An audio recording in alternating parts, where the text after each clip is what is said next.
اعوذ باللہ من الشیطان الرجیم بسم اللہ الرحمن الرحیم ولا تلبسوا الحق بالباطل وتکتموا الحق وانتم تعلمون واقیموا الصلاة وآتوا الزکاة وارکعوا مع الراکعین۔ اور نہ ملاؤ حق کو باطل کے ساتھ اور نہ چھپاؤ حق کو، اور تم جانتے بھی ہو۔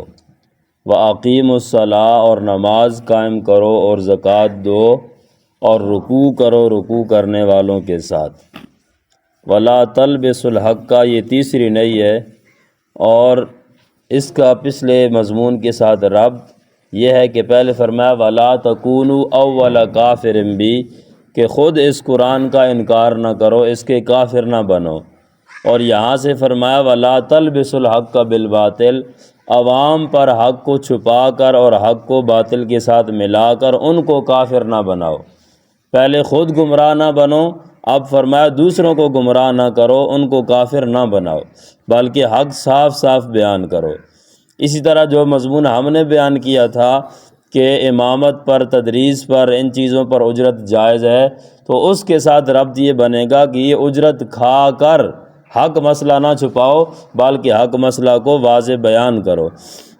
وَأَقِیمُوا الصَّلَاةَ یہ ہے علاج حب جا، کہ یہ جو یہودی اور اکثر لوگ حق نہیں مانتے تو اس کی دو وجہ ہوتی ہیں۔ ایک وجہ یہ ہوتی ہے حب جا کہ میری سرداری اور میری چودراہٹ اور میری بڑائی یہ نہ ختم ہو جائے، اور دوسری چیز ہوتی ہے حب مال کہ میرے پاس جو مال ہے، مجھے جو نذرانے مل رہے ہیں، چندے مل رہے ہیں، یہ کہیں بند نہ ہو جائیں۔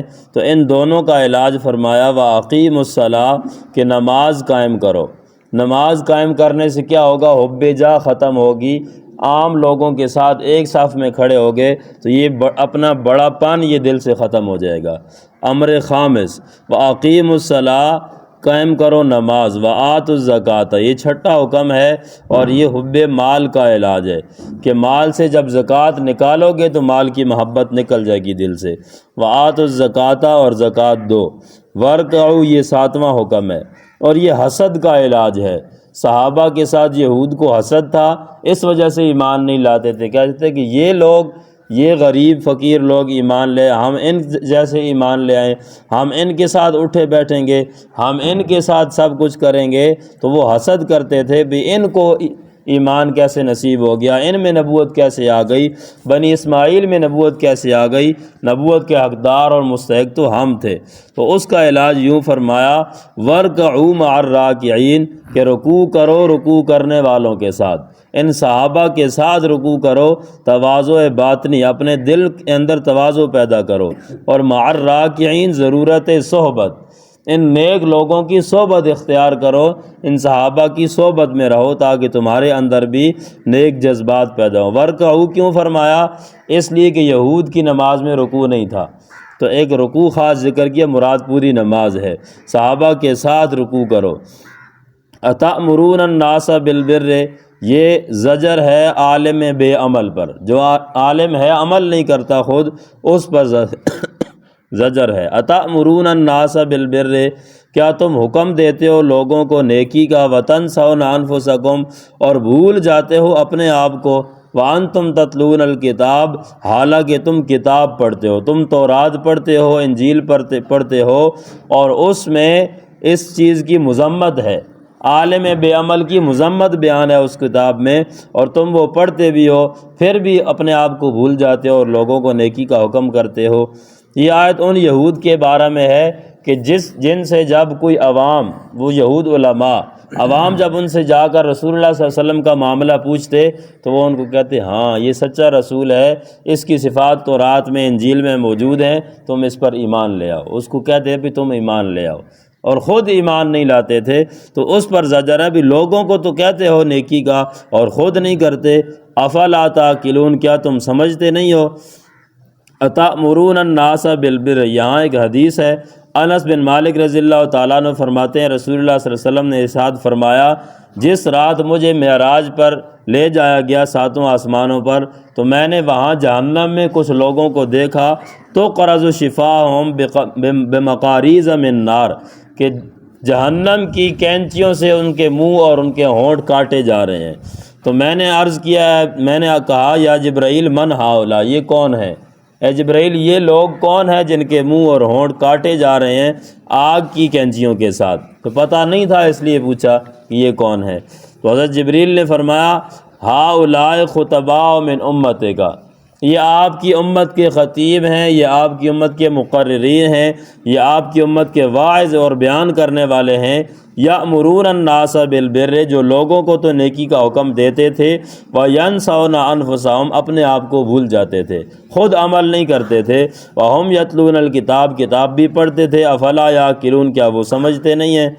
یجاء بالرجل یوم القیامہ، دوسری حدیث، ایک آدمی کو قیامت کے دن لایا جائے گا اور اس کو جہنم میں ڈال دیا جائے گا، اور اس کی آنتیں نکل آئیں گی، پیٹ سے باہر نکل آئیں گی، اور وہ ایسے چکر لگائے گا جیسے گدھا چکی کے ارد گرد چکر لگاتا ہے۔ اب تو چکی یہ ہمارا جندر پانی پہ چلتا ہے، تو پہلے چکی جو ہوتی تھی وہ گدھے کے ساتھ چلاتے تھے، ڈنڈا باندھ کے گدھا گھومتا تھا، چکی چلتی تھی۔ تو جس طرح وہ گدھا چکی کے ارد گرد گرتا ہے، ایسے وہ آدمی اپنی آنتوں کے ارد گرد گھومے گا، تو لوگ اس کے پاس اکٹھے ہو جائیں گے، جہنم والے، فیجتمع اہل النار علیہ، جہنمی اس کے پاس اکٹھے ہو جائیں گے اور اس سے کہیں گے اے فلاں ما شانوں کا، یہ تیرا کیا حال بنا ہوا ہے؟ تو ہمیں حکم نہیں دیتا تھا نیکی کا اور گناہ سے ہمیں نہیں روکتا تھا؟ تو وہ کہے گا ہاں میں تو تمہیں نیکی کا حکم دیتا تھا، ولا آتی ہے، لیکن خود نہیں کرتا تھا، اور تمہیں برائی سے روکتا تھا لیکن خود وہ برائی کرتا تھا، اس لیے آج یہ میرا حال ہو گیا ہے۔ اتأمرون الناس بالبر، تو یہ ان پر زجر۔ واستعینوا بالصبر والصلاۃ، 8واں حکم، اور حب جاہ حب مال دونوں کا علاج۔ واستعینوا بالصبر والصلاۃ، مدد طلب کرو صبر اور نماز کے ذریعے۔ واستعینوا، اس کا ربط یہ ہے کہ جب تم حق بیان کرو گے، حق کو نہیں چھپاؤ گے، تو پھر طرح طرح کے مصائب آئیں گے، تکالیف آئیں گی، تو ان تکلیفوں پر صبر کرو اور صبر کے ذریعے اللہ سے مدد مانگو۔ واستعینوا، مدد مانگو، اس کا آگے کس چیز پر مدد مانگو وہ ذکر نہیں کیا۔ تو ہر معاملے میں، چاہے چھوٹا ہو چاہے بڑا ہو، چاہے دینی ضرورت ہو دنیاوی ضرورت ہو، کوئی بھی ضرورت ہو، تو اس میں اللہ ہی سے مدد مانگو۔ واستعینوا، اور مدد مانگو بالصبر، نماز کے ذریعے، بالصبر، صبر کے ذریعے، والصلاۃ، اور نماز کے ذریعے۔ صبر کر کے اللہ سے مدد مانگو، نماز پڑھ کے اللہ سے مدد مانگو، یا صبر اور نماز کا حوالہ دے کر اللہ سے مدد مانگو۔ تو یہ دو وسیلے ہیں، وسیلہ بالاعمال۔ استعینوا یہ پہلے بھی گزر چکا ہے، ایاک نعبد و ایاک نستعین میں، کہ مدد صرف اللہ سے مانگنی ہے۔ استعانت کی 2 قسمیں ہیں، ایک ہے ما فوق الاسباب امور، یعنی جو امور اور جو کام انسان کے بس میں نہیں ہے، انسان نہیں کر سکتا بلکہ اللہ ہی کر سکتا ہے، تو ان امور میں اللہ ہی سے مدد مانگو۔ اولاد دینا، بارش برسانا، بیماری میں شفا اور صحت دینا، اور مشکلات مصائب دور کرنا، تو ان سب چیزوں میں مدد صرف اللہ سے مانگو۔ اور جو چیزیں ما تحت الاسباب ہیں، جو انسان کر سکتا ہے، اس کے بس میں ہے، تو اس میں غیر اللہ سے، اللہ کے سوا کسی اور سے مدد مانگنا یہ جائز ہے، اور یہ کوئی مسئلہ نہیں ہے۔ اس کا قرآن میں حکم بھی ہے، وتعاونوا علی البر والتقوی، نیکی میں تعاون کرو، ایک دوسرے کی مدد کرو، اور گناہ میں تعاون نہ کرو۔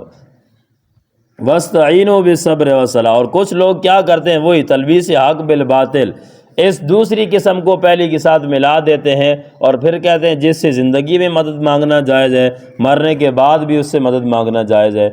تو وہ مدد اور ہے جو زندوں سے مانگی جاتی ہے کہ بھئی مجھے پانی لا کے دو، کھانا دے دو، پیسے دے دو، میرا فلاں کام کر دو، تو یہ تو اس کے باس میں ہوتا ہے، تو یہ الوہیت کی شان ہی نہیں ہے۔ جیسے بندہ اپنے پیر صاحب مرشد کو کہے بھی ہمارے لیے دعا کرو، تو یہ بالکل جائز ہے، لیکن یہ آپ ہمارے لیے حکم کرو، آپ جی شف کر دو، آپ کے آنے سے یہ کام ہو جائے گا، تو آپ کے کہنے سے یہ کام ہو جائے گا، یا آپ کے دعا کرنے سے بندہ یہ سمجھے کہ اللہ مجبور ہے ضرور کام کر دے گا، تو یہ ناجائز اور شرک ہے۔ واستعینوا بالصبر والصلاۃ، مدد مانگو اللہ سے۔ اب یہاں بھی بعض نے گڑبڑ کیا ہے، کہتے ہیں بھی صبر سے مدد مانگو۔ جب صبر سے مدد مانگنا جائز ہے تو اولیاء سے مدد مانگنا کیوں جائز نہیں ہے؟ نماز سے مدد مانگنا جائز ہے تو اولیاء انبیاء سے مدد مانگنا کیوں جائز نہیں؟ تو جواب یہ ہے یہاں بس صبر ہے، با کا معنی ہے صبر کے ذریعے، نماز کے ذریعے، با سبب کی ہے، صبر اور نماز سبب ہیں اور مدد مانگنی ہے اللہ سے۔ حدیث میں جس طرح آتا ہے رسول اللہ صلی اللہ علیہ وسلم نے فرمایا جب مدد مانگو تو استعین باللہ، اللہ سے مدد مانگو۔ واستعین، اور نماز میں خود پڑھتے ہیں ایاک نعبد و ایاک نستعین، اللہ ہم تجھ ہی سے مدد مانگتے ہیں۔ تو مدد مانگو نماز اور صبر اور نماز کے ذریعے۔ وَإِنَّهَا لَكَبِيرَةٌ، اور بے شک وہ، وَإِنَّهَا، بے شک وہ مدد مانگنا یا بے شک وہ نماز یا پیچھے جتنی چیزیں بیان ہوئی ہیں، حق کا بیان کرنا، یہ ساری چیزیں لَكَبِيرَةٌ، البتہ بہت بھاری ہیں، بہت مشکل ہیں، إِلَّا عَلَى الْخَاشِعِينَ، مگر جن کے دل میں خشوع ہے اور اللہ کا ڈر ہے ان کے لیے یہ آسان ہے۔ إِلَّا عَلَى الْخَاشِعِينَ، مگر خشوع والوں پر آسان ہے۔ خشوع کس چیز کا نام ہے؟ خشوع دل میں بھی ہو، اللہ کا ڈر دل میں ہو، بدن میں ہو، اعضاء پر اس کا اظہار ہو، آنکھوں سے بھی نظر آئے اور آواز میں بھی، ہر چیز میں خشوع پیدا ہو اللہ کے ڈر کی وجہ سے۔ اور یہ کیسے پیدا ہوگا؟ نسخہ خشوع الذین یظنون انہم ملاقو ربہم، عقیدہ آخرت، جب دل میں آخرت کا عقیدہ ہوگا اور ہر وقت اس کا اظہار ہوگا تو پھر دل میں خود خشوع پیدا ہو جائے گا۔ الذین یظنون، خشوع کرنے والے کون ہیں؟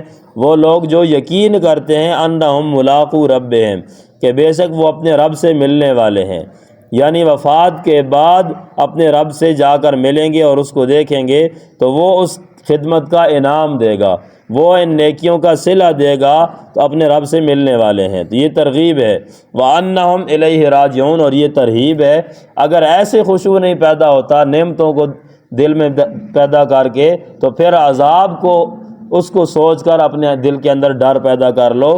انہم الیہ راجعون، کہ بے شک وہ اللہ کی طرف لوٹنے والے ہیں، تو وہ اس وقت حساب کتاب کرے گا، اس وقت حساب کتاب ہوگا، وہ ڈر رکھ کر دل میں پھر خشوع پیدا ہو جائے گا۔